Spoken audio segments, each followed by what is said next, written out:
And now, stay tuned for the program that is rated tops in popularity for a longer period of time than any other West Coast program in radio history. The Signal Oil program, The Whistler, transcribed by the Signal Oil Company for Christmas Eve to enable the entire production staff of The Whistler to spend Christmas Eve at home with their families.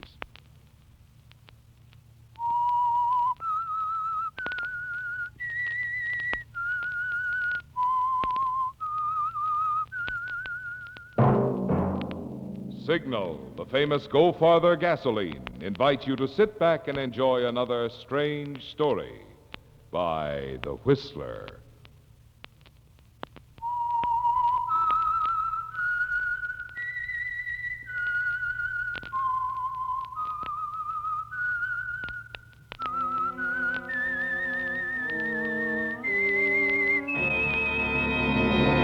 I am the Whistler, and I know many things, for I walk by night. I know many strange tales hidden in the hearts of men and women who have stepped into the shadows. Yes, I know the nameless terrors of which they dare not speak. And now, for the Signal Oil Company, The Whistler brings you a most unusual story, one of the most heartwarming stories of our times, especially appealing this Christmas Eve. 3 Wise Guys.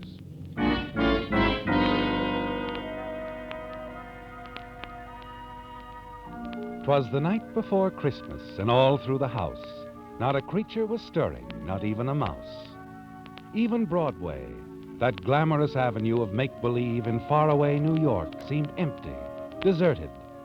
Most cafes and eating places were closed, but the doors of an occasional refuge for those hardy souls who prefer to walk alone were still open.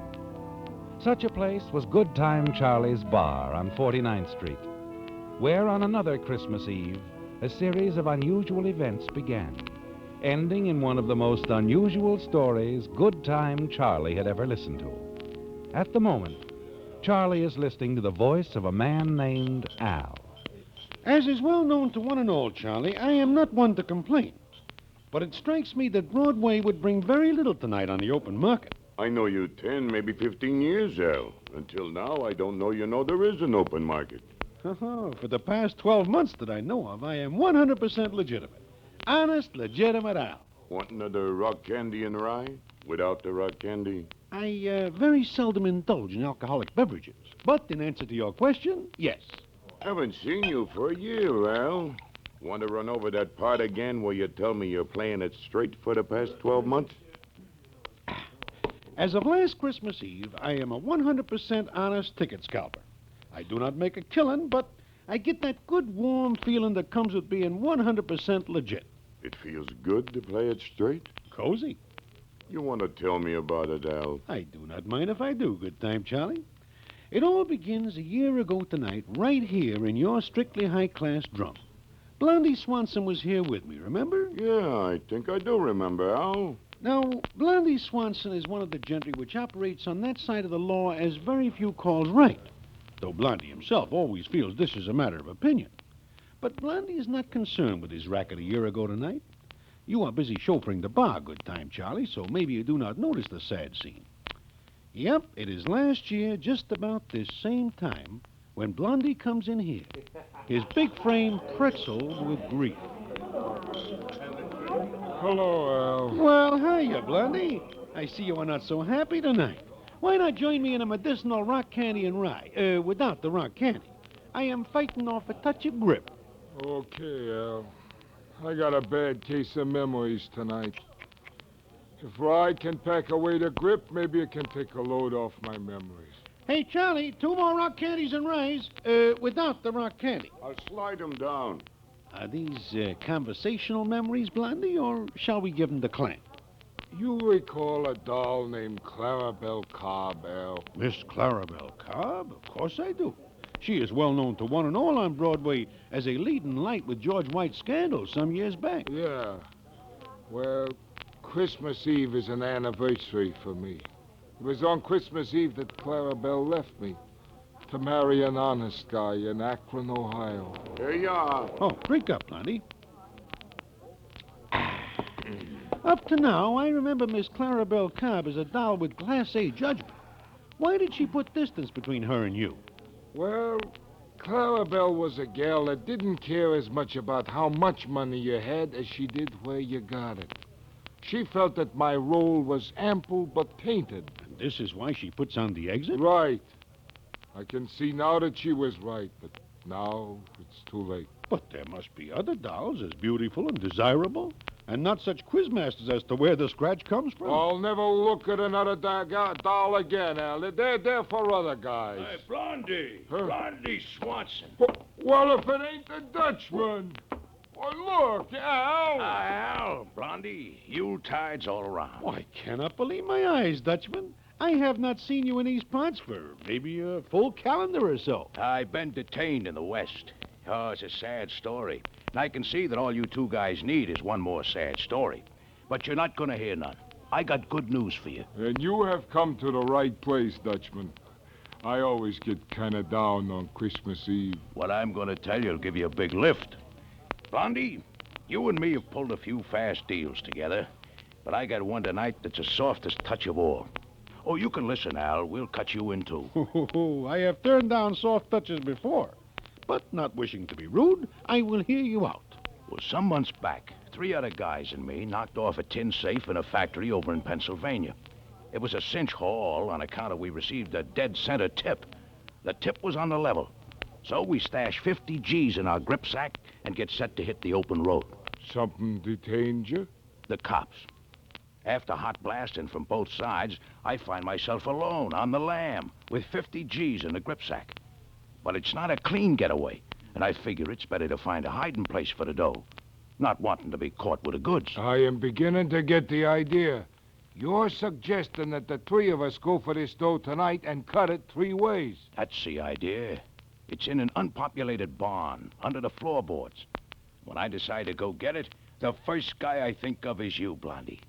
How about it? I must admit, I got no other plans, Dutchman. Nice of you to think of me. Count me in. How about you, Al? I am not generally known as a spoilsport, but this prospect frankly holds no appeal for me. I do not wish to join the party. This your final answer? Yes, Dutchman, you may quote me. I will not go with you.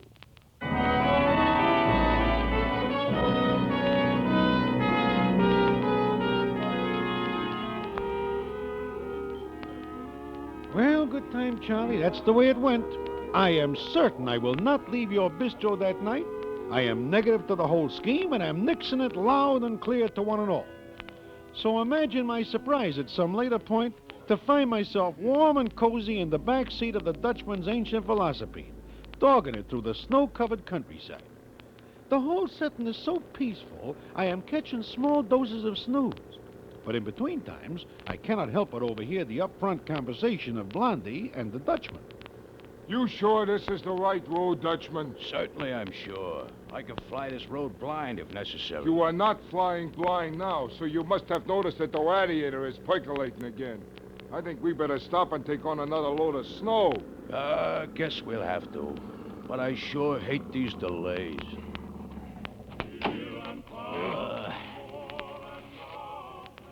Hey, Dutchman, listen. Must be coming from that little church. Yeah. Come on, help put the snow in the radiator. Sounds real pretty, that kind of singing. You think that's pretty? Wait till you hear real music. The kind money makes when it's crisp.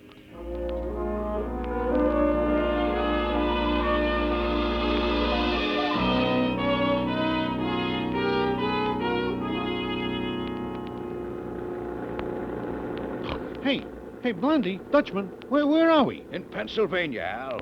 Not far from that barn where I stashed the factory payroll. How can you tell? I, for one, see very little but darkness around and about. I got to agree with Al, Dutchman. I got a feeling we're lost. Maybe we better give the whole scheme up. You two give up easy. I tell you, I know for certain we're close to that barn. I can tell by that big fat star I've been following for the last few miles. Oh, yeah, I am seeing a small light ahead. But I observe if this is a star, it is hanging very low to the ground. I still got a feeling we are lost. Why don't we go back to Good Time Charlie's, which is a lot easier to find? I don't care how low this star is hanging. I know it's leading me straight. I'm running this show, so you two better seal up. There, look. I'm right as rain. This is a barn. I do not wish to start an exchange of words, but that star you follow turns out to be nothing more than a light from the window of said barn. Ah, okay. So somebody's living in the barn. I'll take care of them if they're too hard to get along with. I vote for getting out of here. I am not dressed to call on strangers myself. Come on and cut the gab. Besides, maybe there's only animals in the barn. I don't see no human footprints in the snow, except ours. But I'll be doggone. Look through that window, Blondie. Is that a doll in there? Let me see. Yeah, she's a doll. Not only that, I don't think she's feeling in the pink either. Well, now that we are here, let us go inside and see if there's anything we can do for her. I don't care nothing about a sick doll. I want to lay my mitts on that grip sack with a 50 G's in it. Come on.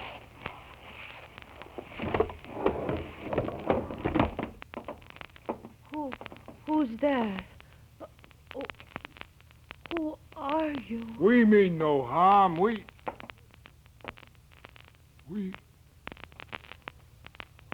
Well, for...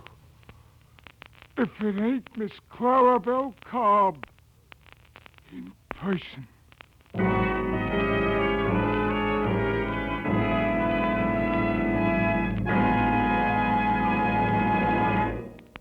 Friends, to all of you who have opened your homes to the Whistler, not only throughout the year, but even tonight on Christmas Eve, the Signal Oil Company has asked me to express their sincere appreciation for this privilege and pleasure. And we of the cast want to add our thank you, too. During the 8 consecutive years that the Whistler has been broadcast by Signal Oil Company, many of us have celebrated Christmas with many of you a number of times. And believe me, we're mighty proud that you consider us part of your entertainment family. Tonight, on behalf of Signal Oil Company and the independent signal dealers who serve you in the states of California, Oregon, Washington, Idaho, Nevada, Arizona, and Utah, I want to convey warmest season's greetings. May the many blessings of living in these United States of America enrich your holiday season and the new year.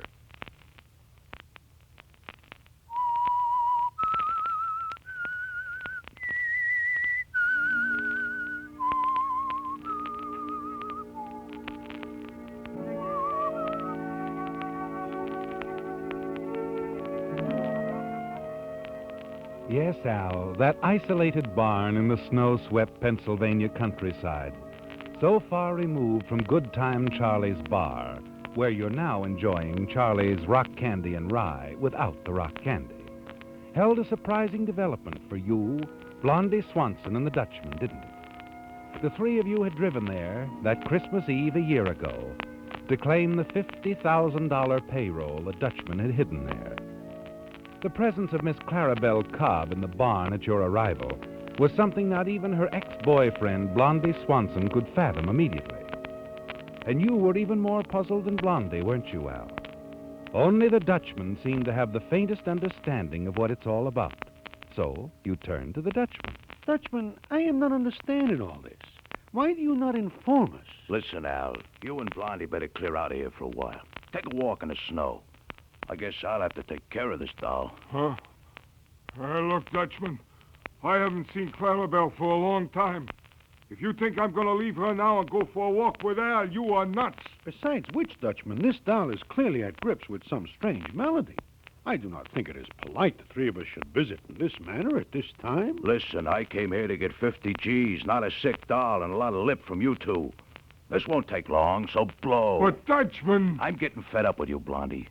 I know what I'm doing. I've delivered 7 of the 8 kids my wife's had, and I never needed no doctor. This one'll be a cinch. Now, will you get out of here?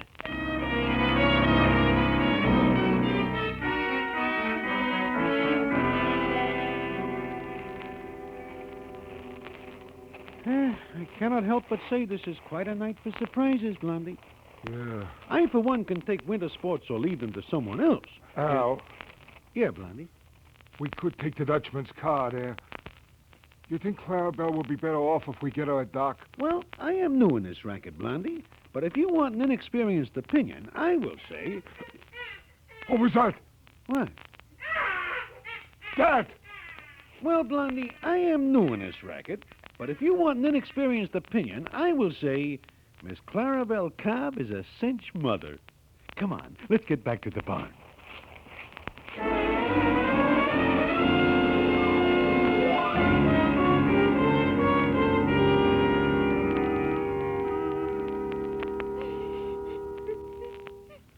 Oh, I wish you wouldn't cry, Clarabelle. No sense crying. Oh, Blondie. I know if all of a sudden I found myself with a brand new kid, I wouldn't be crying. Special since it's such a beautiful kid. You really think he's beautiful, Blondie? Oh, I sure do. He's sleeping, huh? Uh-huh. Bless his heart. If he only gets a break. Oh, don't worry about him, Clarabelle. A beautiful kid like that, they love him in Akron. Oh, Blondie, there's so much I want to tell you. Yeah, but maybe you ought to sleep now yourself, huh? Not till I tell you, Blondie. You gotta know about everything. Why I'm staying here in Dr. Kelton's barn. About Joe, my husband. He's in such trouble, Blondie. He's in jail. Come on, Al. Let's go find the grip sack. I know right where it is.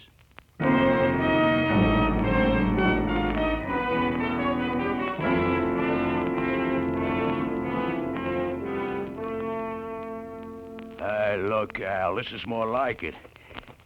Yeah, it's all there. $50,000. A very likely sight. This is all that counts, a fat swatch of cash, especially if it's mine. Come on, let's get Blondie and clean out of this barn. You ain't going anywhere with that dough, Dutchman. You want to play that again, Blondie? Same song. I said you ain't going anywhere with that dough. Hey, you tell me what he said, Al. I don't like what I'm hearing. Blondie has mouthed the same identical words 2 times around, Dutchman. And I, for one, get the impression he means it. I do. You didn't tell us the whole story of this dough and how you came by it, Dutchman. Now listen, Blondie. No, I've been listening. I heard everything you said about this factory payroll job you pulled, and you never did say anything about trussing up the bookkeeper at the factory that night. So what? Not only that, you make it look like it's an inside job and leave the bookkeeper to take the rap. So they gotta nail somebody for it. Why are you building such a case for this cluck bookkeeper? This cluck bookkeeper, Joseph Hatcher, happens to be Clarabelle's husband. That's his kid you delivered, Dutchman. No kidding. No kidding. Did Miss Clarabelle Cobb tell you all this, Blondie? She told me plenty. This Joseph Hatcher's been cooling in the clink ever since. He was doing a special bookkeeping job for this factory. Came here from Akron to do it. He's a right guy, an honest guy. Or can you understand that, Dutchman? Here, Blondie, here's something honest I understand. Yeah, a gun. Easy, Dutchman. Shut up, Al. Now, look, Blondie, I've been patient with you. I know you're sore for this doll, and that's your business. But you're interfering with mine, Blondie, and I don't like that.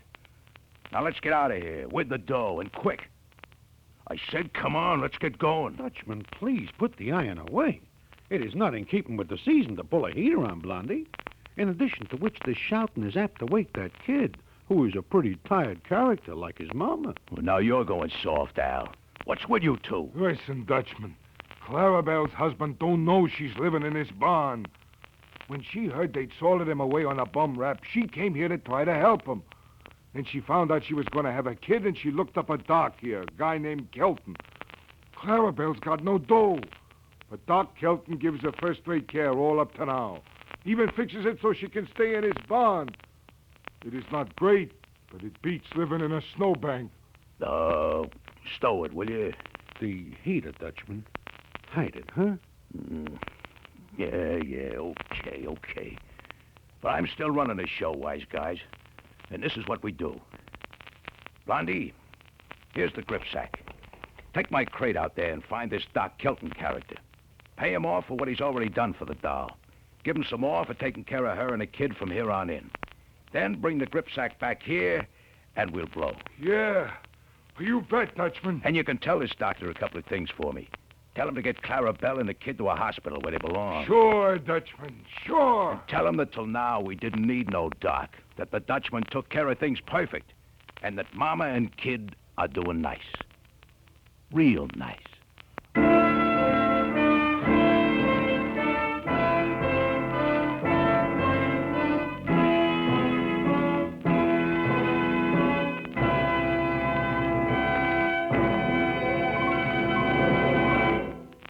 For all of you who play canasta or have been thinking of taking up the game, there's a little Christmas gift for you at your nearest Signal service station. It's a 12-page booklet on that exciting new version of canasta, Hollywood 3-deck canasta, which is replacing the old 2-deck game practically everywhere it's been tried. In fact, Robert Lee Johnson, the only Pacific Coast member of the National Canasta Laws Commission, says of this game, "You'll never know how much fun cards can be until you've played this exciting new 3-deck game. It has completely replaced 2-deck canasta with all my friends in Hollywood." And friends, the booklet I mentioned is written by the man who devised this new game, so the rules are both complete and authentic. Right now, in fact, this booklet is being sold by leading department stores in 32 states, but you needn't buy a copy. One is waiting for you free while the supply lasts at any Signal service station. It is the hope of your Signal dealer that this fun-packed new version of canasta will add to the card-playing pleasure of your holidays.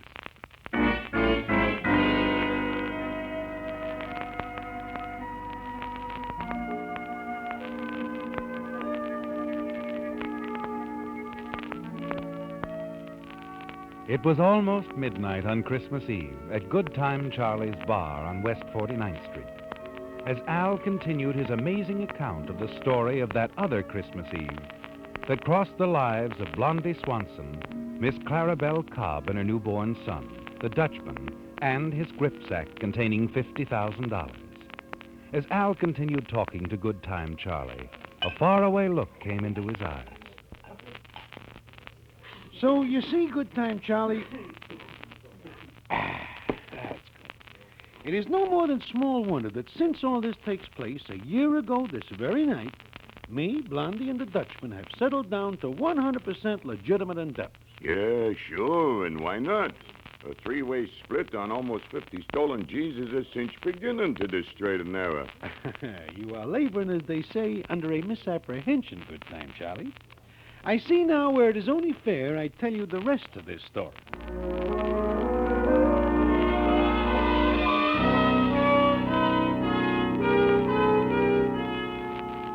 After Blondie makes the deal with Doc Kelton to get Miss Clara Bell Cobb and her brand new kid out of that barn and into a Class A hospital arrangement, the three of us are once again in the Dutchman's hot rod, beating it along the streets of some pint-sized burg in Pennsylvania, thinking to leave this territory for them as wants it. You know, maybe age is catching up with me. I ought to feel great right now.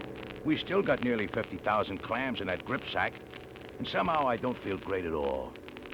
You did bring the gripsack back from Doc Kelton's, Blondie. Yeah, sure I did, Dutchman. The gripsack's in the back seat with Al. Funny, it don't feel good, and it should.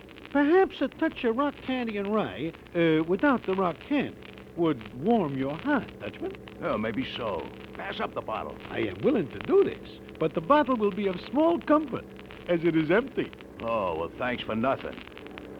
Oh, well, I'll just nudge the motor and we'll blow this burg. Get back to native territory. New York ought to look pretty good. Hey, better slow down, Dutchman. The law is gaining on you. Oh, great. Never saw such a night in my life.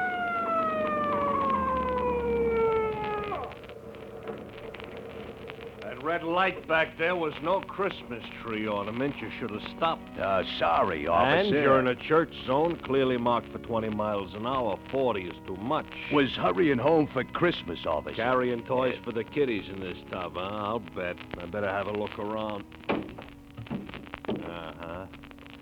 Oh, what's in this gripsack? Oh, why, nothing, officer. As empty a gripsack as you'll ever run into. Yeah. No need to open it. It's empty. Well, you're right about that, mister. There's nothing there. Yeah, huh? Easy, Dutchman. But You sure? It's empty? Sure, I'm sure. Weren't you? Oh, yeah, sure. Sure, I was sure. I just wanted you to be sure. Ah, carrying nothing but empties, huh? You guys empty this bottle all by yourselves? This bottle is once full of medicine, officer. I myself have been warding off a touch of the grip. I am now in the pink, as the saying goes. Oh, wise guys, huh? 3 wise guys. You know, if it weren't practically Christmas, I'd haul you in. Come on now, get out of our town. Oh, yeah, and Merry Christmas, 3 wise guys. Yeah, same to you.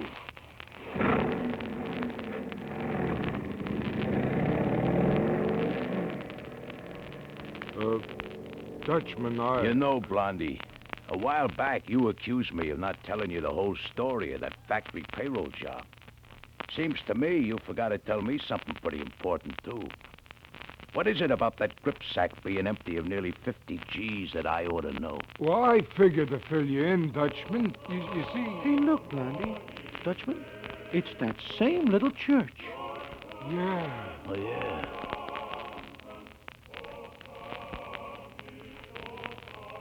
You know something? It's a miracle. I don't know yet what happened to that nearly 50 G's in the grip sack, but if that copper had caught us with that dough, we'd be on our way to the clink right now. An astute observation. Yeah. Well, you see, Dutchman, when I called on Doc Kelton tonight, I left all the dough with him, the whole 50 G's. I told him to give it back where it belongs. I told him enough more that the doc is sure he can spring Clarabelle's husband out of jail. So him and Clarabelle and the new kid can be together. Hey, this Doc Kelton is a right guy. Oh, I'll say he is. Well, he even agreed to give us a head start for the Pennsylvania border before he notifies the law. This is a right guy. Yeah, and we better oblige the Doc and ourselves by making a border ahead of the cops.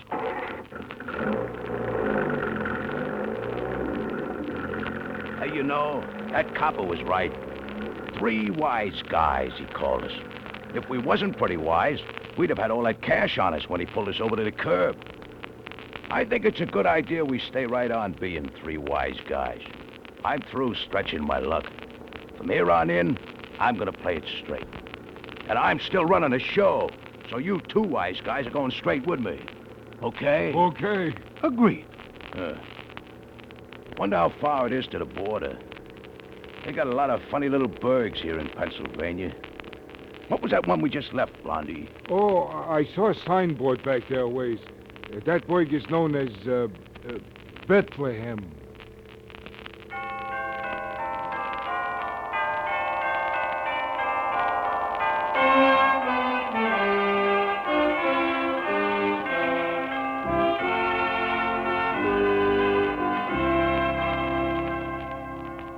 And so, on a night before Christmas, in Bethlehem, Pennsylvania, 3 wise guys were strangely touched by the spirit of the season. A spirit born in another Bethlehem nearly 2,000 years ago. And tonight, on the eve of another Christmas, may we hope that this same eternal spirit will someday bring to wise guys throughout the world the understanding that the future of the peoples of earth rests in goodwill toward all men.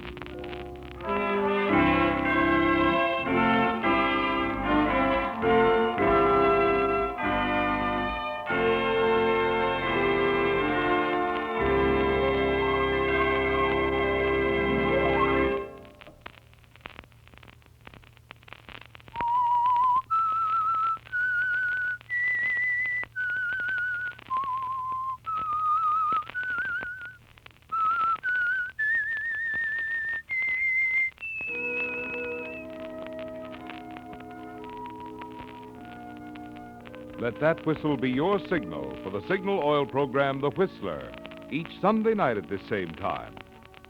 Signal Oil Company has asked me to remind you. This week, it's especially important to drive at sensible speeds, be courteous, and obey traffic regulations, so some avoidable accident doesn't mar the holiday season for you.